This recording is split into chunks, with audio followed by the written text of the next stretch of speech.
Yeah, hopefully the language exchange shit. Well, the language exchange scene is lit. Yeah. Oh man. Yeah, I mean, I find this a really interesting dynamic though that you have here, and I guess overall, I mean, we've kind of alluded to this, but in kind of like a statement, would you say that your Japanese has improved like marginally from the point where you started talking to your girlfriend to now?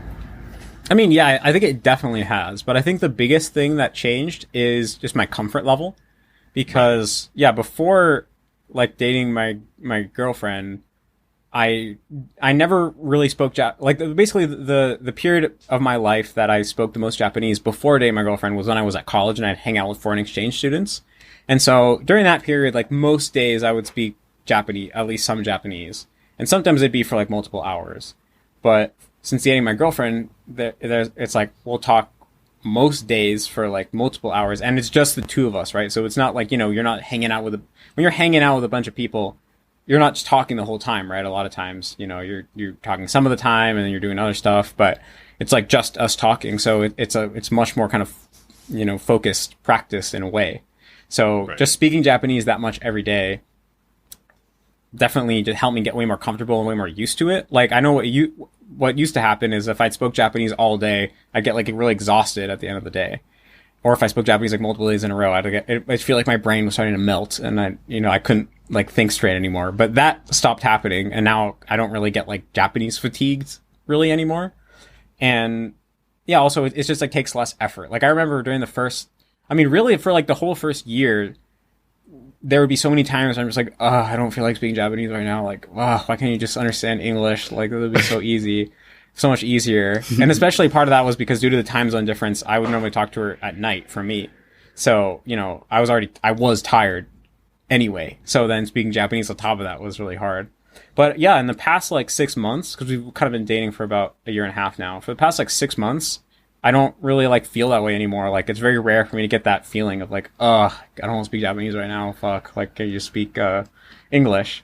And so I think definitely, yeah, that comfort level has increased a lot. But if you actually were just going to like take a clip of me speaking Japanese and be like, well, how accurate am I? Like how many like mistakes do I make? How many, projection mistakes? How many things do I say that don't sound native? I mean, that probably has like not changed that much.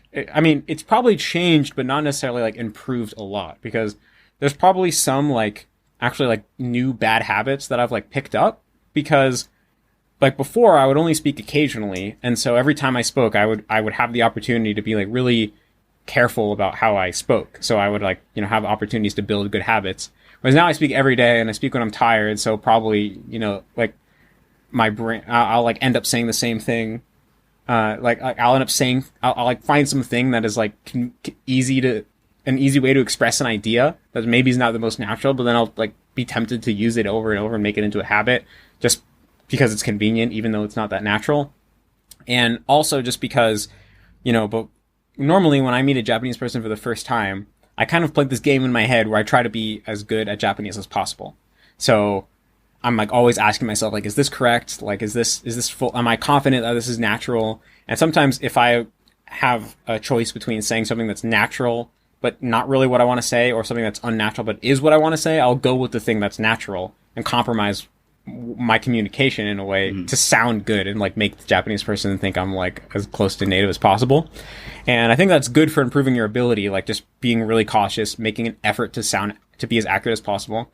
But to my girlfriend, it's like the opposite. It's really just communication top priority, because I mean, she already knows exactly how good I am at Japanese. So there's no point in like trying to, fool her into thinking I'm better than I am. She already knows exactly how good I am. And she's not going to be more impressed or less impressed depending on, how I sound. And so it really, and again, it's like, I also would want to, on principle, prioritize a relationship over my Japanese, my getting better at Japanese. So I mostly am just like saying the first thing that comes to my mind, or the easiest way for me to get across what I'm really feeling, and not worrying too much about if it's accurate or not.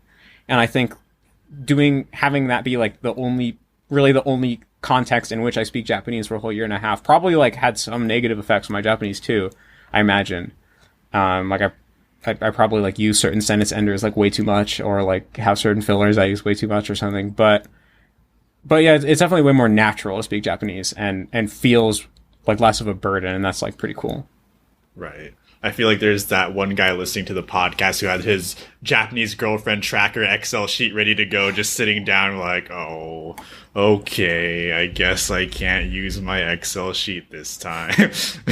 Yeah, I mean, actually, I know one of the friends that I have, the friend who I mentioned whose wife is Japanese and corrects him a lot. I know they have a list on the fridge of mistakes that every time he makes a mistake, they'll like write on the fridge, apparently. Well, Oh, wow.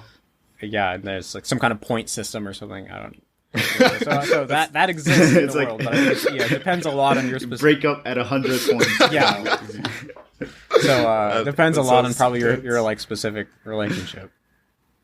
Wow. I mean, yeah, like I said, my girlfriend doesn't really like. I think she kind of likes the way that I speak Japanese, the foreignness included, the foreignness that is there, like, and so. I see. Yeah, I think in general she'll correct me just when something like sticks out because it sounds, I guess it's like sounds too weird or something. But in general, yeah, I think she doesn't like. It's not like she's like noticing all these mistakes and ignoring and like not saying them. I think most of the time she's like so used to the way Right. that I talk that it just sounds like Matt dialect, and it's not doesn't even sound like a mistake or something. So